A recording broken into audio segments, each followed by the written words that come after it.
Welcome everybody. Really excited to have you guys here for our 21-day hip opening challenge. I know some of you are on round 5, 6. I think somebody has actually done all 10, well, all 9 challenges with me. So super excited to have you back. We'll jump in right away with our stretches and I'll talk you through as we go. Here's what you need. I've got a timer, so don't worry about it. I'll take care of the timer. But it would be helpful if you had some yoga blocks. Now, these are sort of fancy cork blocks. Doesn't matter what you have. If you don't have blocks, grab a pillow. I like couch pillows, but bed pillows work as well too. Sometimes I grab the pillow off the back of a couch. You might need something, and you might need a wall. I'll be using that wall just to show you, but probably don't need it. Let's just get right into it, and I'll explain to you how things work. Great to have you guys here. Roll out your mat, and let's jump right in. Okay, start off on your hands and your knees, like a child crawling. You with me? I can see you. Okay, from here, take your right knee towards your right hand, right knee towards your right hand. And now move your hands a little bit further forward, right knee more towards your right hand, a little bit forward, right knee towards your right hand. Now watch what I do with my hand. I'll reach down, take my foot, and if I can, I'll pull the foot just to where it feels comfortable. I don't want to feel any strain on my knee. I don't want to feel any torque or crank on that right knee at all, but I'll pull it to where it feels comfortable. Now for me, I take it pretty far out here. That feels comfortable for me, but you find a place that's comfortable for you. Let me show you hands.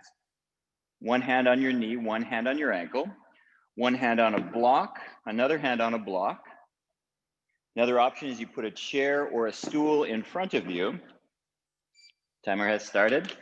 Another option is your knee. Watch what I do here. My knee is still out to the side like a letter Y, but I might bend my knee in a little bit more, might flex my knee a little more, might flex my knee way in close if I'm feeling any kind of tweaky knee stuff. Let me show you another modification. Block under my bum, block under my bum, pillow under my bum, rolled up couch pillow under my bum. I don't care how many couch pillows you need underneath your bum to make it work.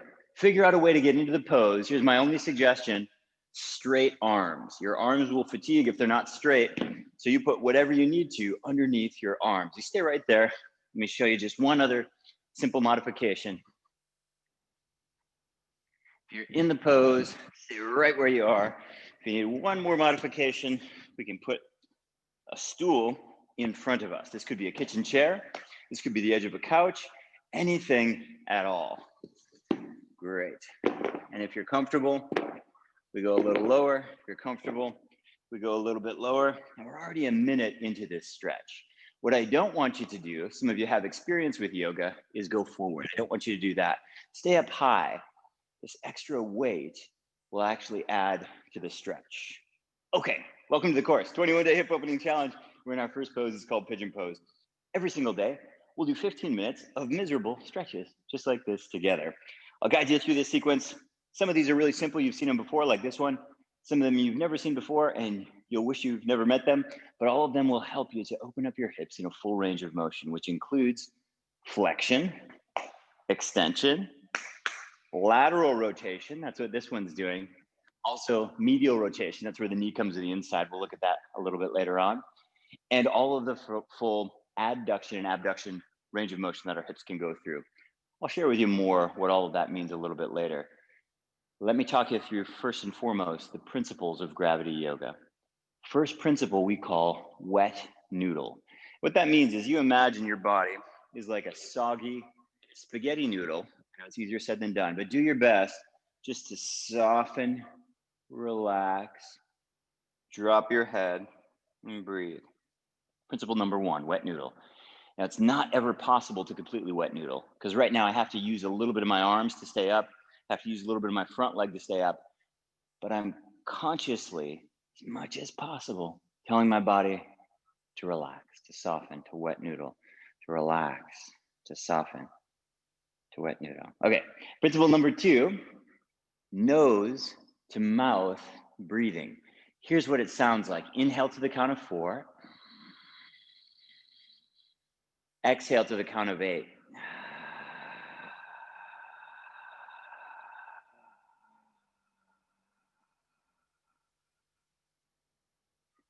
Inhale to the count of 4.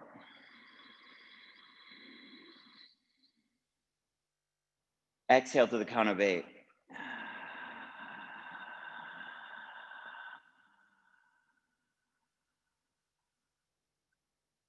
That's principle number 2. Principle number 3 is all about hold time. It's called meet or beat your hold time. I'm taking care of that for us throughout the course, so you don't need to worry about principle number 3. I'm giving you a nice, miserable 5-minute hold in this pose today. I'd like all of you to hang with me for 5 minutes. If that means you need to back off or modify a bit, that's fine. But I want a full 5 minutes from you.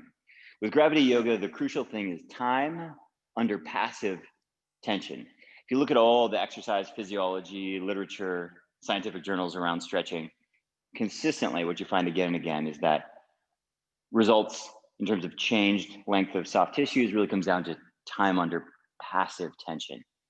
One way to think about this is imagine you went to the gym and you were trying to build biceps.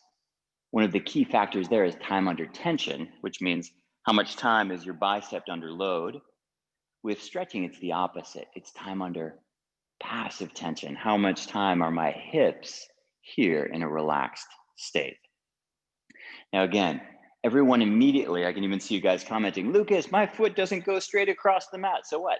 Lucas, I'm way up high. So what? Lucas, I have to bend my knee. So what? Lucas, I'm up on 3. It doesn't matter. There's no glory in any of these poses. What I mean by that is nobody's posting gravity yoga poses to the cover of yoga magazines or Instagram or anything like that. These are just stretches. Don't worry about what it looks like. Focus on what it feels like. We're at 5 minutes already. Well, probably suffering already. Let's come back to a child's pose just for a moment. 1, 2, and 3. We're on our hands and knees like a child crawling. Don't feel sorry for yourself. Let's keep going. Left knee towards your left hand, left knee towards your left hand, left knee towards your left hand. Now a little bit further. Watch what I do. Scoot that hand forward.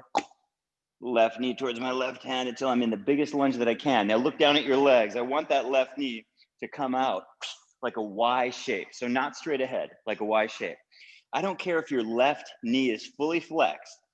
So even if the heel of your foot is right into your pelvis, that's cool. But I want that left knee to shoot out to the side like a letter Y. Now from here, I want your arms straight. So you get a block, you get a stool like I did before, prop up underneath your bum, more pillows, more blocks. Don't overthink it. Figure out a way for you to practice and then relax. What happens when we get into a new pose is right away, new practice, new challenge, right away our negative self-talk starts, and here's how it goes. I'm too stiff, I'm too old, my hips are tight, my mom's hips are tight, I've always been tight, I'm a runner, everything's terrible. No, it's not. You're fine. Your body's fine, your hips are fine. You're just stiff like the rest of us. The good news is you can loosen up, and you will loosen up. If you follow along with us for these 21 days, you'll feel a dramatic difference by the end of this practice. But you have to work at it, and you have to really surrender to the process. When you feel that negative self-talk come up, when you feel this defeatism coming up, which I'm telling you, it comes up for all of us, especially you look at these mirrors, and you go, oh, 42 years old, I'm falling apart. Stop it. Come back to the 3 principles. Here we go. First principle is wet noodle, which means, I can't really do it here, but as much as possible, try to soften my body, drop my head, and let gravity do the work. That's why we call it gravity yoga, right? So instead of using external force or a teacher or progressive loads or anything like that, just letting gravity do all the work. Principle number 2, you've already forgotten this one, come back to it. It's inhale through the nose for 4. And exhale through the mouth for 8.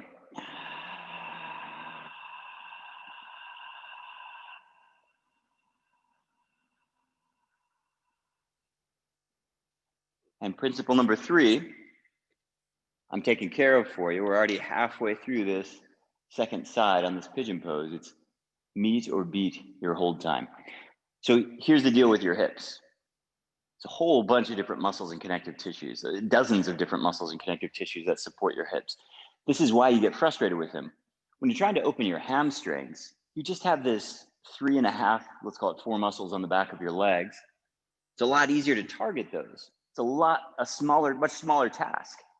When you're looking to open your hips, it's a lot of stuff going on, right? Your hamstrings are involved in your hips, by the way. So are some of your quads, so are your adductors. We'll take a look at all these different muscle groups. But what's important to remember is that you're talking about a whole group of muscles, a whole group of tissues. And so this is why it takes more work. This is why it takes more time. This is why we dedicate a whole 21 days to it. It's because you need to work through that full range of motion. Currently, my front leg is in flexion. That's where my knee comes towards my chest. It's also in lateral rotation. That's where it twists to the outside. This range of motion is really important for things like sitting school style on the floor, crossing our legs in any position. And my back leg is in extension, hip extension. Now, this range of motion is really important for my walking and my running gait. It's also important to keep my lower back pain free, because if my hip flexors are really tight, they can actually yank on my lower back. All that stuff is interesting, but first and foremost, what I need you to do is return to wet noodle, soften your body. Number 2, inhale to the count of 4.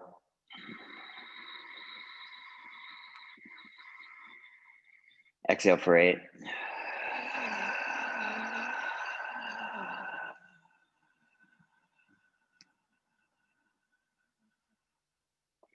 And number 3 is hang with me. We have less than 1 minute left in this pose, which I know you're already loving. Breathe here. A couple of things. Tingling, okay. Numbness, totally fine. Joint pain, not okay. I don't want any sharp shooting, isolated joint pain, specifically in your knees or your lower back. If you're having that, you need to modify. How do you modify? Bend your knee more, prop up underneath your hips more, use a chair in front of you. Whatever you need to do to modify is great. I don't want to hear any, I can't do this pose. It doesn't exist. There's no destination. It's just a practice. It's just a stretch. It's like reading. Some people read really fast. Some people read really slow. You can read, you can read. It's the same thing with stretching. Okay, we're at 5 minutes. Release your left leg back and we'll bounce. 1, 2, 3. Here we go. Maybe take a block or 2 underneath your hips. This is optional. You don't need it. Now take your feet out in front of you. Watch what I do with my hands. 1, 2, 3, 4, 5 fists. 5 fists between my pelvis and my feet. Here's what I do next. Walk your hands forward, forward, forward. Turn your hands up and drop your head. Lucas, my lower back hurts. You stay right there. If your lower back hurts, if you're getting too jammed up in your lower back, you put a block or a book or a chair or the edge of a couch. We call this blockhead. That helps my back to stay long. Lucas, I'm completely dumped into my lower back. What do?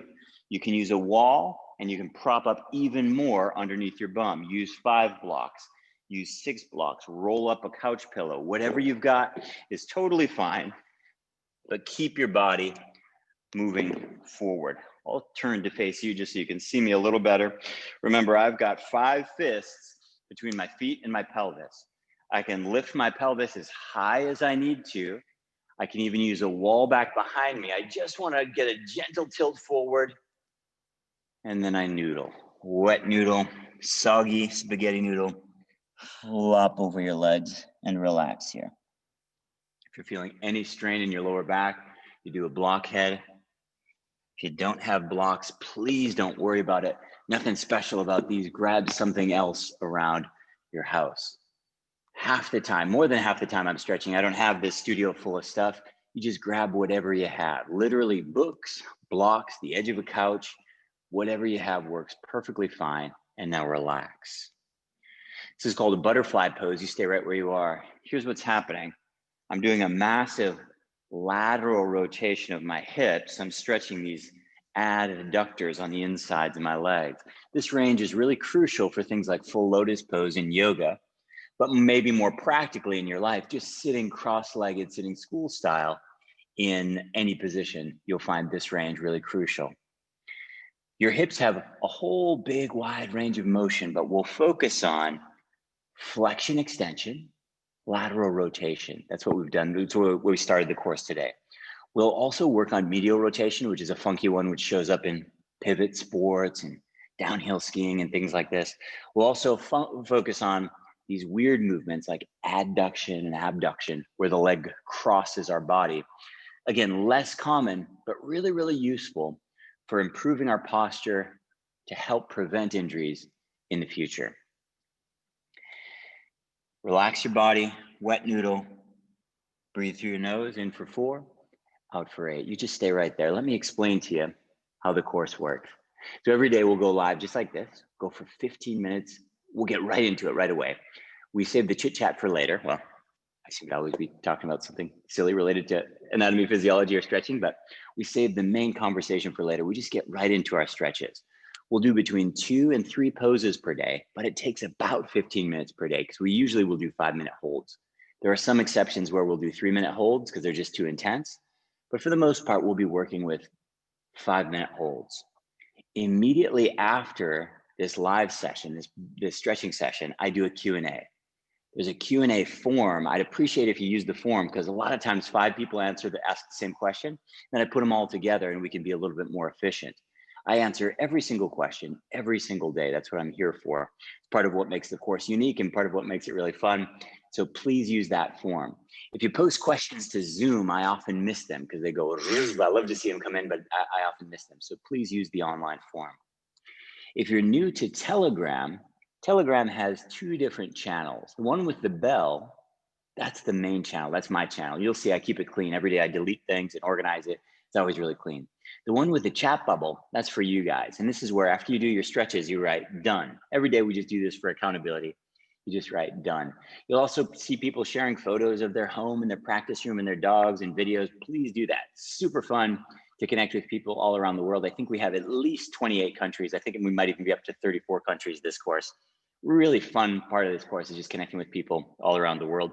I know a number of you are tuned in for the multiple challenges, so great to have you back.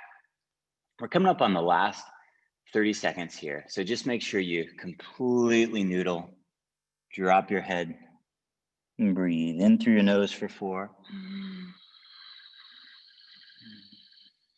And out through your mouth for 8.